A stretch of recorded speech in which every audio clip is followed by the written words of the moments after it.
welcome Pankaj to this episode of SeRaLi. As Thank you, Mohit Partha. said, the SeRaLi book club was launched around 4 months ago. And as we go along, we have evolved the concept of this book club. The objective of the book club, as if I can define, is to provide a platform through which people who are diverse and different can connect together through books, ideas, and conversations. We believe that these conversations and these ideas, talking about these ideas, is important for us, but also it provides an evening of easy conviviality with friends. So this was the idea through which we take in every episode one particular topic, which is somehow connected to books. The first one was about Awadh. The second was one about Bollywood. The third one was about books written by IAS officers. And we thought that we should take up this next episode on food writing and food.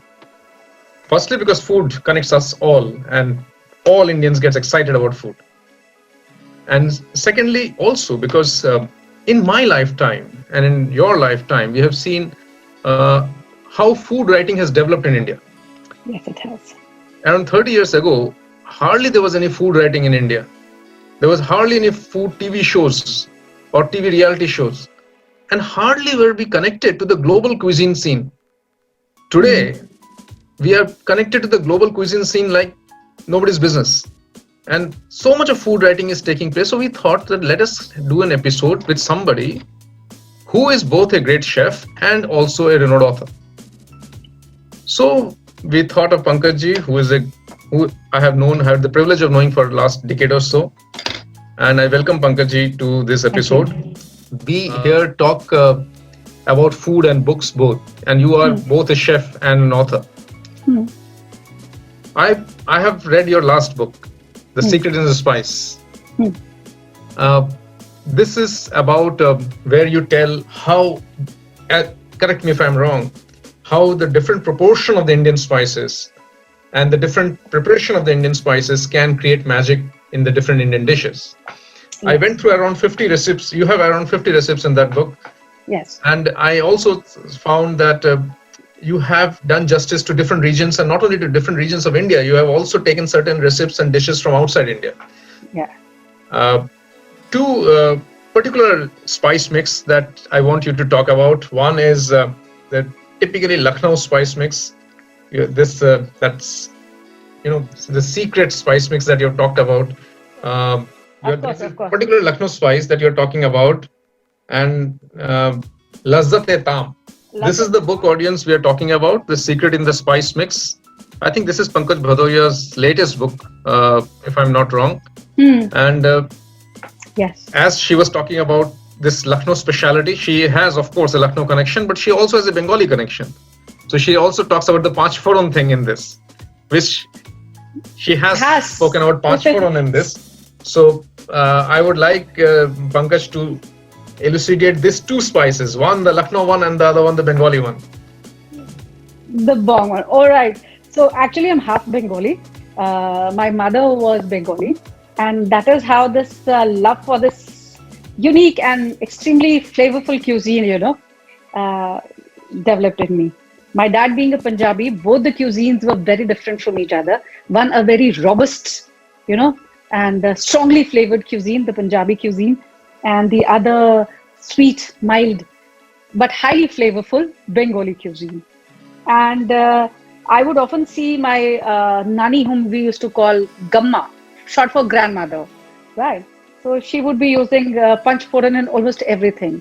And by the way, my mom could not do any Bengali cooking at all, because she was all of 17 when she got married and only learned how to do Punjabi food from my daddy. So all that I learned from my Gamma.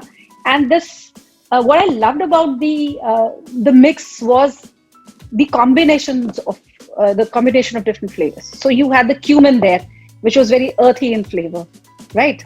The methi dana, or the fenugreek, which has a very strong flavor in itself. Saunf, which is very sweet in its flavor, right? The rye, again, which adds a little pungency of flavors. So how all the 5 flavors were combining together. You see, when you speak about flavors, there are 5 flavors that we count. And this somehow, to me, was a representation of a combination of all those 5 flavors coming together. So I loved it for its flavor.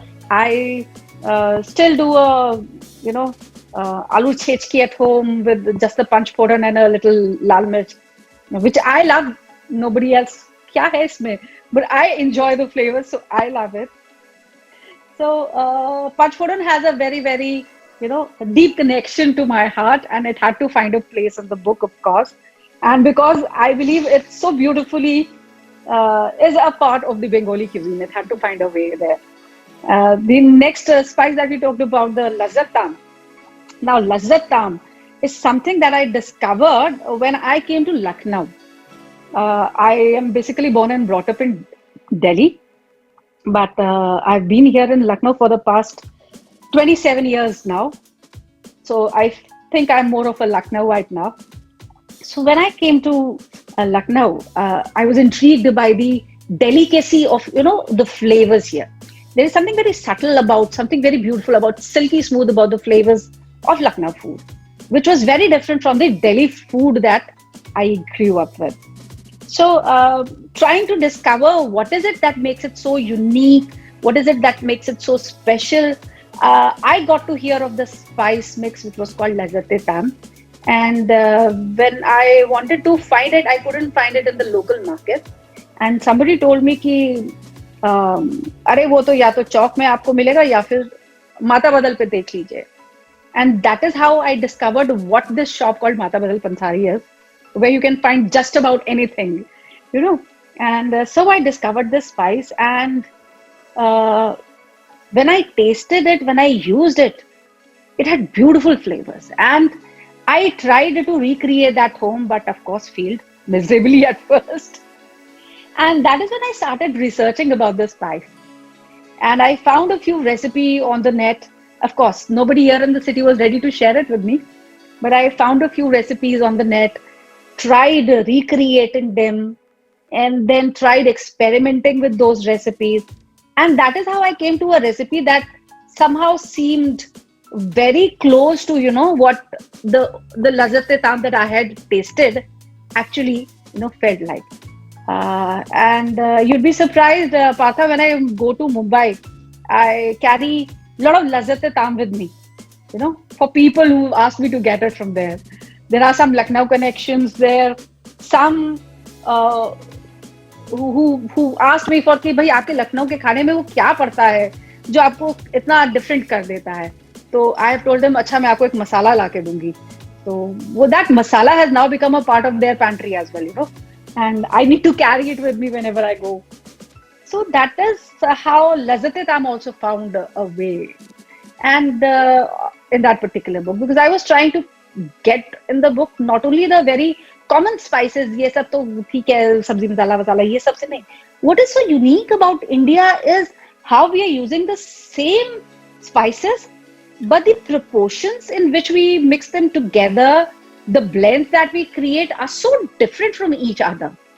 Very long, दालचीनी, छोटी इलायची, मोटी इलायची, जीरा, जायफल, जावित्री, they will all be there. But it's the proportion in which we put them together, and maybe one or two unique spices that we add to it that makes, all the difference to the flavors. So, and that's how, actually this book came up. Another very interesting spice mix that you did not mention, but I would definitely like to mention over here, is something called a bottle masala. Now, this is a very, very Anglo-Indian recipe. And this bottle masala is created only in the Anglo-Indian pockets or communities in Mumbai and the Malwani area and the regions around, right? So you have some in Virar, Malwani, and Mumbai, Bandra, the Anglo-Indian community is there. And the interesting part is why it is called a bottle masala. Because these spices were first sun-dried, and then they were ground, and then they were packed in dark-colored beer bottles, right? So the dark color would prevent the masalas from catching the light and losing their flavors, right? So that because they were stored in bottles, it came to be known as bottle masala.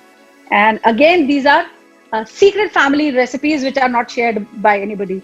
And in fact, at one point of time, one of my managers was an Anglo-Indian, and I had to literally beg her to share her mom's recipe, She did that on the condition that I would not, share anybody's name or divulge her name, so that she doesn't have to bear the brunt of her family for sharing the secret. So, But yes. this book is not about only traditional recipes and traditional spice mixes. I think Yes. you have done your own bit of innovation, because I saw one recipe called chai masala brulee. Now, Yes, I don't so- think that is anything traditional. You took it upon yourself to invent that dish, I think. Yes, so the whole idea was not just to share spice mixes. Masale ki recipe share kiya, theek hai. But what do you create with that masala? So some very traditional recipes were created. Some I thought we had to go beyond the chai masala. You can only make chai with that? No, stop. If you can have a chai latte, why can't you have a chai creme brulee? Right, that sort of a thing. So we did the chai brulee, which we were very apprehensive about it, how it would turn out when we were doing our trials. Because we do trials for each and every recipe before we share it. So when I was doing the trials, everybody was very apprehensive. Ma'am, ye chai ka custard kaisa lagega? How did chai brulee taste? And tasted good. Everybody enjoyed it. And that's when we said, all right, we are sharing this for sure.